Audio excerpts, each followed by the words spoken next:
এত সুদের ওয়াজ করছে সারা জীবন, এখন আর কেউ সুদের ওয়াজ করে না। ওদের নাম্বার হলো ডাব্লিউ। ওদের নাম্বার কি? ডাব্লিউ। ডাব্লিউ বেশি কথা বললে XYZ। কাহিনী করলে বাহিনী আছে। কাহিনী করলে মাটির উপরে না নিচে? উপরে না। আমরা না, আমরা সুন্নিরা মারামারি পছন্দ করি না। জোরে জোরে, আমরা সুন্নিরা মারামারি পছন্দ করি না, কাটাকাটি পছন্দ করি না, বোমাবাজি পছন্দ করি না, জ্বালাও পোড়াও পছন্দ করি না, সন্ত্রাসী পছন্দ করি না, চাঁদাবাজি পছন্দ করি না, খুন খারাপি পছন্দ করি না। আমরা দেশকে ভালোবাসি, দেশের মানুষকে ভালোবাসি। তিনটা জায়গায় আমি পাহারা দিয়ে কথা বলি। এক নম্বর রাষ্ট্র। এই রাষ্ট্র নিয়ে যদি কেউ বহির্বিশ্ব হোক আর দেশীয় হোক কোনো ধরনের ষড়যন্ত্র করে, স্বাধীনতার সপক্ষের বিরুদ্ধে যদি কেউ কথা বলে, আমরা রুখে দাঁড়াবো। দুই নম্বর হলো শিক্ষা। আমার এই তরুণ প্রজন্মকে যদি শিক্ষা থেকে দূরে রেখে যদি এদের ভবিষ্যৎকে অন্ধকারের দিকে কেউ ঠেলে দেওয়ার চেষ্টা করে, আমরা সেখানে তাদের পক্ষে দাঁড়াবো। কথা বলেন ঠিক কিনা? তিন নম্বর হলো ধর্ম।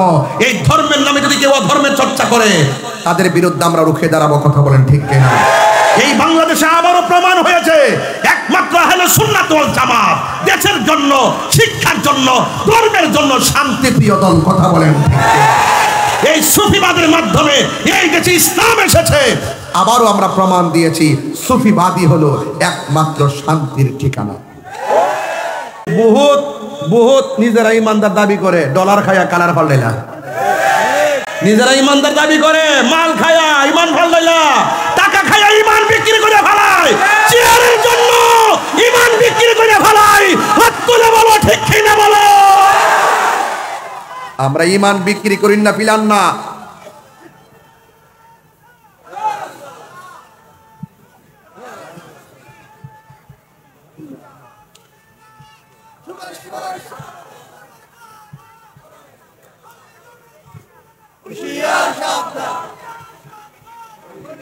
আল্লাহু আকবার জোরে বলেন, আরো জোরে আল্লাহু আকবার। এ যুবকরা, হাসি দিবেন না, বেহুদা কথা বলবেন না। আল্লাহ বলছেন এই আয়াতের মধ্যে বলে দিয়েছেন সতর্ক বাণী করে, বলছে ওয়াল্লাযিনা হুম আনিল লাগবি মুরিদুন। ঈমানদার অনর্থক কথা বলে না। ঈমানদার কি কথা বলে না?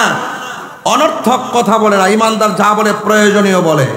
ওয়া মিনান নাসি মাইয়াশতারি লাহুল হাদিস। ঈমানদার অশ্লীল কথা বলে না। কথা বলেন ঠিক কি না? ঈমানদার কি কথা বলে না? প্রাণ দয়াল রে, আর পরীক্ষার সময় নাই, কর জোরে ক্ষমা চাই, শেষে খেয়া না নিলায় আমারে, আমার দিন কি এমনি যাবে, লোকে তোমায় কি বলিবে, আমার দিন কি এমনি যাবে, লোকে তোমায় কি বলিবে, এই দুঃখে রইল আশেকের অন্তরে, প্রাণ দয়ালে রে, সন্ধ্যা হইল ডাকে দিলে না মোরে, ইয়া রাসূলুল্লাহ। এই ইমানদাররা ঘুমাবেন না, ধাক্কা দেন ইমানদারদেরকে। এলাল্লাহ ইয়া হাবিবাল্লাহ ইয়া রাসূলুল্লাহ, লা আমারি মৌতের নিদান কালে, আমারি মৌতের নিদান কালে, থাকি নবী গো আমার সামনে, দেখিব আপনাকে আপন নয়। একটু দুই হাত তুললে খুশি হইতাম ইনশাল্লাহ। একটু দেখাই দেন না বিশ্ববাসীরে, সবাই একটু হাত লড়াই লড়াই নবীরে পতাকা বানায় দেখাই দেন। আপনার চিটাগাঙ্গের মানুষ তো আশেকে রাসূল, বলেন না মারহাবা। ওই অন্ধকার কবরে যখন দিবে আমাকে, তাকিও নবী গো আমার সামনে, দেখিব আপনাকে আপন নয়নে, ইয়া রাসূলুল্লাহ। মাশাআল্লাহ।